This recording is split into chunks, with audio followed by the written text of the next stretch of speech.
Lucas was a simple man, a human engineer, stationed at the edge of a galaxy torn by endless war. His home was a tiny, run-down space station, far from the bustling cities of the galaxy.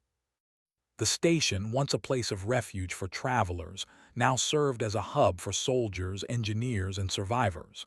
Among them, Lucas was known for his unmatched skill with machines. If something could be fixed, Lucas was the one to do it. He didn't ask questions. People came, dropped their broken machines, and left. Sometimes it was weapons, sometimes it was armor. Today, it was armor again. The station was quieter than usual. The noise of the engine hums and the clatter of tools against metal echoed through the small workshop Lucas ran. He sat at his workbench, focused on the shattered helmet of a soldier's battle suit. His tools were laid out neatly around him, and the soft blue glow from the workbench lights lit his face as he carefully examined the damage. The armor had seen its fair share of action. There were dents and deep scratches all over, but it wasn't beyond repair. Lucas had fixed much worse in his career. He picked up a delicate tool, gently prying open the chest plate, when the door to his workshop slid open with a soft hiss. A tall figure stood in the doorway, silhouetted by the dim light outside.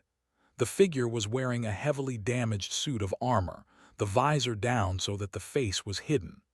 The suit was unlike any Lucas had seen before. It was sleek, high-tech, and covered with strange symbols. The armor looked too advanced for the average soldier, yet there was something oddly familiar about it. She stepped forward without a word, moving gracefully, her boots clicking softly against the floor.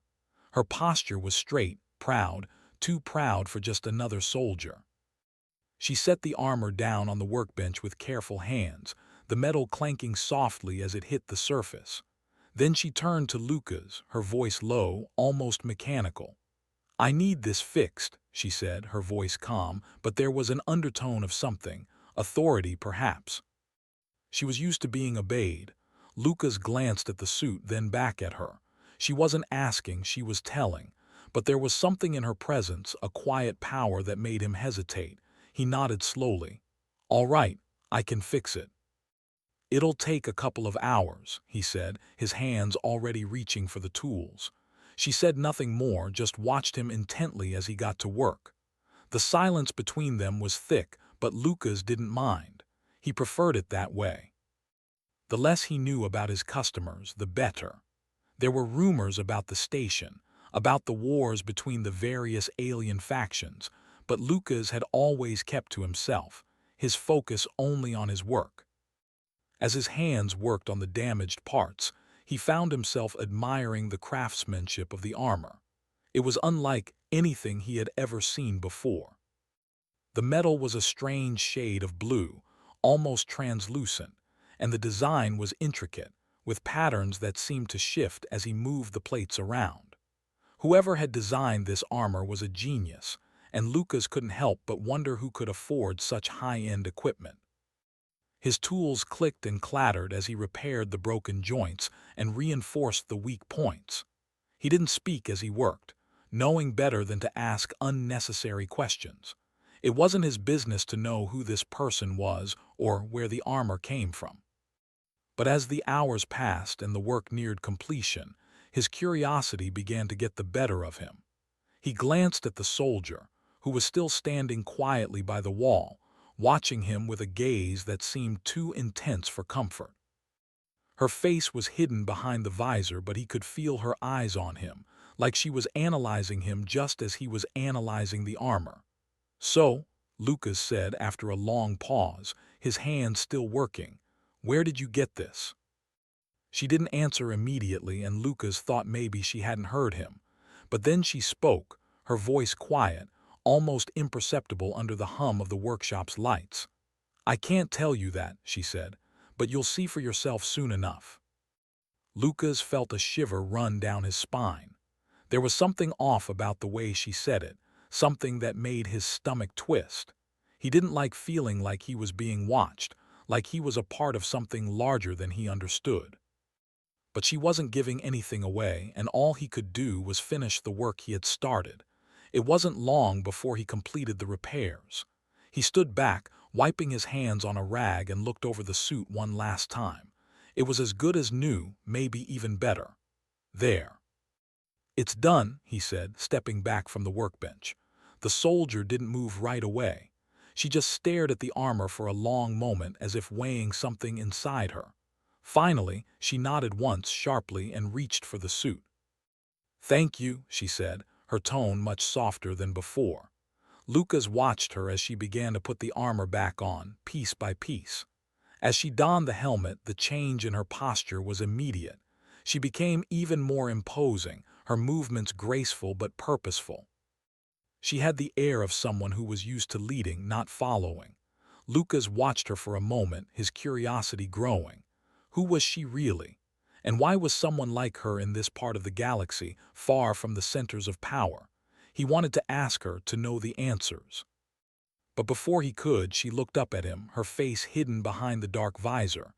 "You'll know soon enough," she said again, her voice cold and distant now. "But for now, keep this between us." With that, she turned and walked out of the workshop, leaving Lucas standing in the quiet space, staring after her. He hadn't even realized it, but his heart was racing. There was something in the air, something that felt heavy, dangerous. As the door slid shut behind her, Lucas let out a long breath. He wasn't sure what he had just been a part of, but he knew one thing for certain. Things were about to change, and he was in the middle of something bigger than he had ever imagined. Lucas didn't know what to make of the mysterious soldier who had come and gone from his workshop. The workshop was silent now, the only sound the faint hum of the station's engines. It had been hours since she left, yet her presence lingered in his mind like a shadow that refused to fade. He shook his head and tried to push his thoughts away. His workbench was still covered with tools, pieces of the armor she had brought him, and the strange feeling that something was about to change. But what? He couldn't put it into words. His thoughts were interrupted when the door to his workshop opened again, and the same soldier stepped inside. This time, she wasn't wearing the armor. Instead, she was dressed in a simple dark uniform, a far cry from the sleek battle suit she had been wearing before. She looked less intimidating now, but still just as enigmatic. "I need your help again," she said, her voice steady. But Lucas could hear the weight behind her words, like she was carrying a burden that only she understood. He didn't answer right away. Instead, he nodded for her to explain. His mind was still trying to piece together the puzzle of who she was and why she had come to him. She wasn't just some soldier. He knew that now. But he couldn't understand the full picture yet. "I'm not just a soldier," she began, her eyes meeting his, her gaze unwavering. "I'm Princess Lyra, daughter of the Queen." Lucas blinked, stunned. "Princess?" he repeated, not sure if he had heard her correctly. Lyra nodded, her face calm but with an edge of sadness in her eyes. "Yes, the Queen's daughter, but I'm not like her. I'm not like the others who serve her." Lucas stood there for a moment, unable to process the information. A princess, the daughter of a queen. The idea seemed impossible.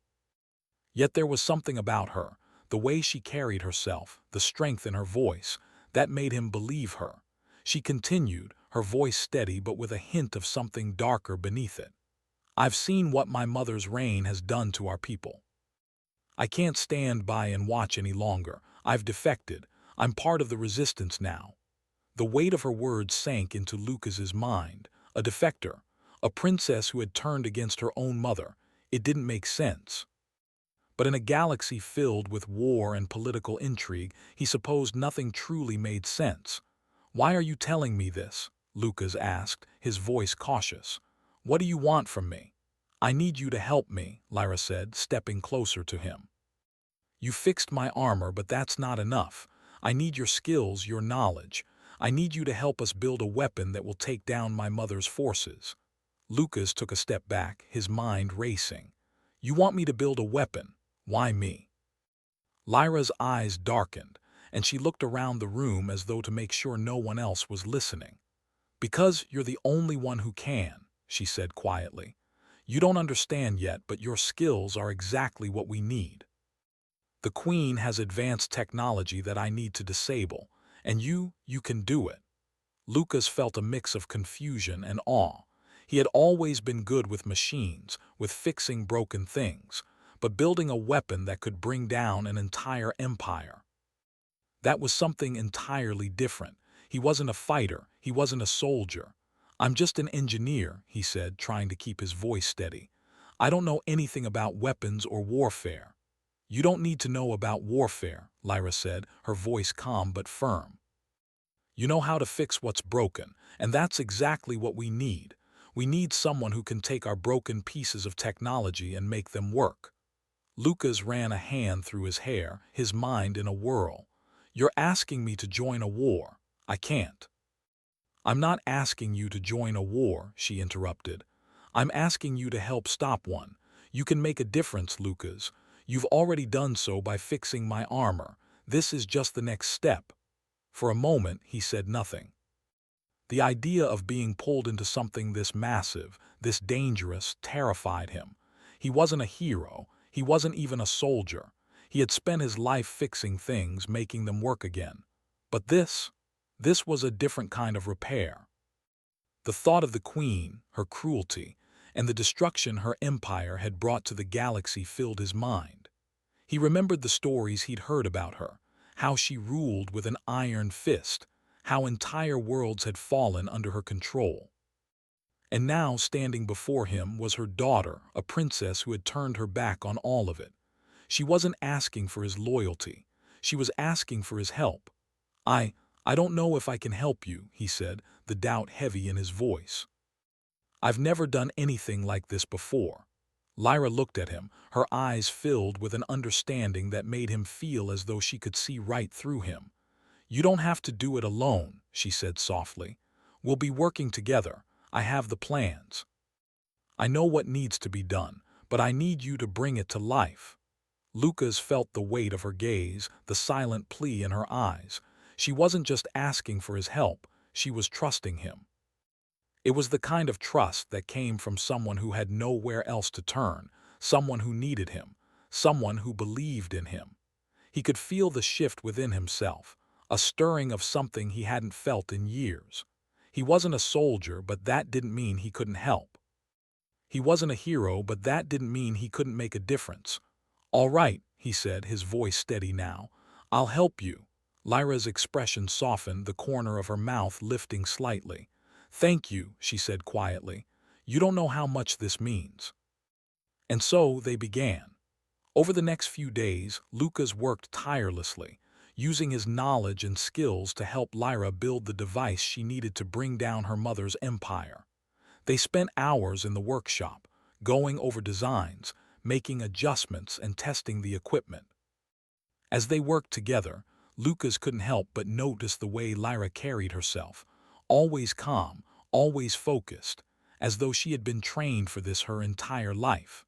But there was more to her than just a royal air. There was pain in her eyes, a deep sadness that lingered just beneath the surface. Sometimes, when she thought he wasn't looking, she would pause, staring into space, lost in her thoughts. Lucas wondered what haunted her, what had driven her to abandon everything she had known. One evening, as they were finalizing the last piece of the device, Lyra paused and turned to him. You don't have to do this, she said softly. You could walk away. You could go back to your life, go back to fixing things for people who don't understand the bigger picture. But you're here, you're helping, and I won't forget that. Lucas looked at her, his mind a whirlwind of thoughts. He had never been one to make grand decisions, to change the course of his life. But standing beside Lyra, working to tear down an empire, he realized that sometimes the right thing to do wasn't always the safest thing. I'm not going anywhere, he said quietly. And for the first time since she had walked into his workshop, Lyra smiled, a genuine smile that reached her eyes.